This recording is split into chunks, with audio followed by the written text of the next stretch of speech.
Nyun sewu Pak Noh. Rois Am jadi komut, ketum jadi dirut, melanggar itu. Melanggar itu. Tidak boleh Rois Am NU jadi komut dan ketum jadi dirut.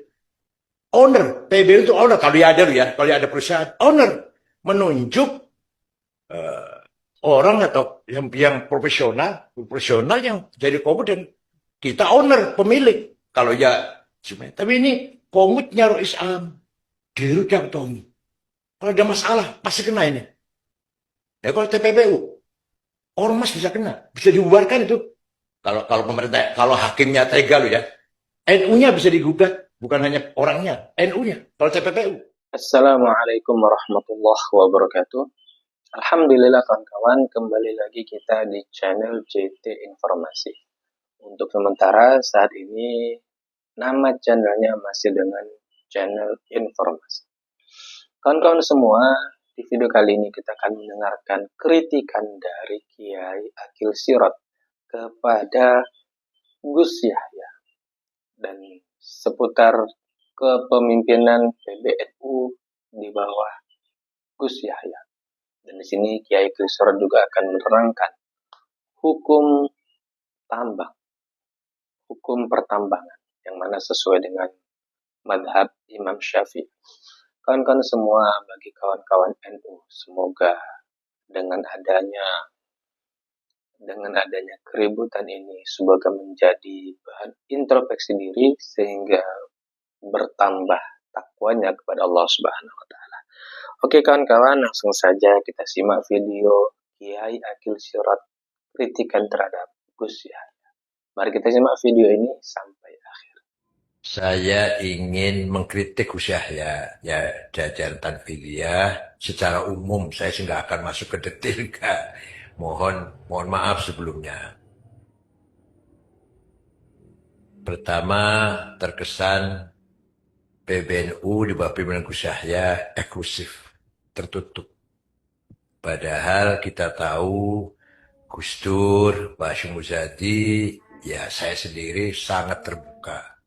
Dari jenderal bintang 4 sampai tukang sapu mau menghadap saya, silahkan. Sampai pulang rata-rata saya jam 10 malam baru pulang. Ya gitu. Ya ini Nyun Sewu nih, monggo. Ini sih unek-unek saya ini. Kemudian sudah tertutup, juga sulit dihubungi. Kata beberapa pengurus cabang atau wilayah. Bahkan ada ketua lembaga yang ingin ketemu Gus Yahya juga gagal ketemu. Yaitu LTM Mansur Syairozi. Sampai keluar dari mengatakan jabatan dari ketua LTM PBNU. Ya ini kritik umum Gus. Yang kedua, tentang kurang turun ke bawah Gus Yahya. Sehingga komunikasi antara masyarakat bawah dengan ketua umum agak buntu, tidak lancar. Atau minimal ketua umum menugaskan siapa yang selalu menghadiri acara-acara yang berbobot, haul-haul, akhir sana, imtihan, itu harus ketua umum datang atau mengatasnamakan PBNU. Itu sangat penting sekali. Ya pengalaman saya 10 tahun. Yang ketiga, Gus Yahya, ya ini PBNU semuanya, bukan aja Gus Yahya. Menurut saya, kalau pendapat besar itu pribadi, bukan lembaga besar itu bukan pribadi. Tambang dikembalikan ke pemerintah. Yang tadinya menjadi barokah, ternyata menjadi kres, menjadi kutukan laknat. Seperti yang terjadi di Bolivia, Venezuela, Nigeria. Dengan adanya tambang perang saudara. Antar suku, antar politik, gara-gara tambang. Nigeria, Bolivia, dan Venezuela. Nah, juga bertentangan dengan keputusan Bahtul Masail Muktamar Jombang.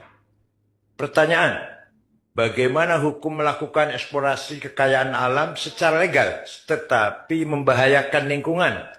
Jawabnya, eksplorasi kekayaan alam yang berlebihan sehingga menimbulkan kerusakan lingkungan, hukumnya adalah haram. Pertanyaan, Bagaimana hukum aparat pemerintah terkait yang memberikan izin penambangan yang berdampak pada kerusakan alam? Jawabnya, pemberian izin ke eksplorasi oleh aparat pemerintah yang berdampak pada kerusakan alam yang tidak bisa diperbaiki lagi, maka hukumnya haram. Ini keputusan Baitul Masail Muktamar Jombang. Dasarnya, sekarang dasarnya. Pengambilan dari Tafsir Razi. Ayat wala tufsidu fil ardi ba'da islahiha. Fadkhulu fihi al-man' min ifsadin nufus wal qatl wa qat'il adha wal mal. Kalau sudah wala tufsidu keseluruhan semuanya, baik nyawa maupun yang lain-lain. Hadhil ayatu tadullu ala anna al-asla fil mudar al-hurmah wal man' ala al-itlaq. Kalau tidak ada madarat haram al-itlaq. إذا ثبت هذا فنقول إن وجدنا نصا خاصا دل على جواز الإقدام على بعض المضار فقضينا به لكن وإلا بقي على التحريم الذي دل عليه هذا النص. Kemudian Syekh Wahbah Sukhaili dalam Al-Misal Dilatu tarattubu dharar a'zam min al-maslahah idza ista'mal insan حقه بقصد تحقيق المصلحة المشروعة منه ولكن ترتب على فعله ضرر يصيب غيره أعظم من المصلحة المقصود منه أو يساويها منع من ذلك سدا للذرائع. Jadi haram سواء كان الضرر الواقع عمن يصيب الجماعة أو خاصا بشخص أو أشخاص. Jadi setiap ada sesuatu yang nak mendatangkan madhar sekecil apapun, walaupun masih dugaan, baik itu mengenai jamaah atau pribadi, haram hukumnya. Saya umum saja nih sehatnya, ini hasil Baitul Masail Muktamar. Dari menurut saya pribadi, kembalikan. Jadi ketua PBNU 10 tahun, jalan tuh tanpa tambang. Lancar tanpa tambang. Bisa bayar tanah di belakang PBNU 11 miliar. Bisa membantu bangun masjid di Brussels 6 miliar. Bisa membantu TKW yang akan dipancung orang Majalengka 1,5 miliar. Walhasil beberapa hal yang bisa saya bantu. Ya cari sana cari sini lah. Walhasil tanpa tambang bisa jalan tuh. Ya, kemudian rangkap ini jabatan. Nyun sewu saya. Rois Am jadi komut, ketum jadi dirut. Itu nggak benar itu. Nggak benar. Bikinlah orang apa perusahaan yang di situ PBNU ikut campur. Tinggal tahu setorannya aja gitu. Owner, kita ini owner. Ini enggak. Kok komutnya Rois Am. Sahamnya sekian persen. Kok dirutnya ketua umum. Sahamnya sekian persen. Ini dapat sekian. Indonesia nggih. Saya sebagai pribadi mustasyar nggak setuju. Itu jelas rangkap jabatan yang melanggar hukum dan melanggar etika lah. Alhamdulillah kawan-kawan, itulah tadi sedikit kritikan dari Kiai Akil Sirot kepada Gus Yahya dan beberapa pelajaran yang penting yang bisa kita simak. Semoga dengan adanya keributan di kalangan NU ini bisa menjadi teguran bagi kita supaya kita ini lebih muhasabah diri lagi, lebih introspeksi diri lagi, lebih kita ini semakin tawajuh kepada Allah Subhanahu wa taala. Terima kasih bagi kawan-kawan yang sudah menonton. Assalamualaikum warahmatullahi wabarakatuh.